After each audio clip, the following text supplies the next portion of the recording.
Alors que les pays de l'OTAN intensifient leur soutien militaire à l'Ukraine, ils soulèvent également une rhétorique quant à la menace de conflit. Et tandis que les officiels au sein du bureau présidentiel ici à Kiev apprécient cette aide, ils sont aussi de plus en plus nerveux lors de discussions sur les risques d'une invasion totale. Ici par exemple, la déclaration du président Joe Biden le mois dernier concernant la crise. Nous ne sommes pas sûrs qu'il fera ce qu'il a dit.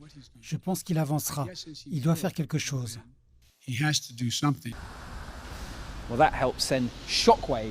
cela a envoyé une onde de choc au sein de l'économie ukrainienne. La Banque centrale est intervenue pour fournir un soutien additionnel à 3 de ses banques privées après que les investisseurs étrangers eurent vendu pour 380 millions de dollars de dettes libellées en devises locales.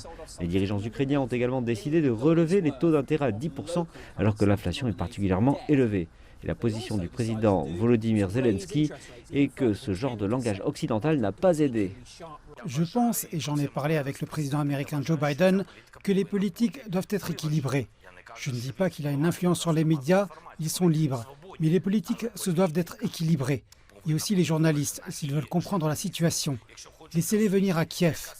Est-ce que les tanks roulent dans nos rues ici? Non. Mais on dirait que c'est le cas. Et si vous n'êtes pas ici, alors vous ressentez cela.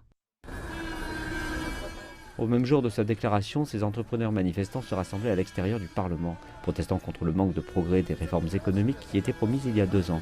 L'un des organisateurs déclare que les tensions actuelles ne doivent pas servir d'excuse.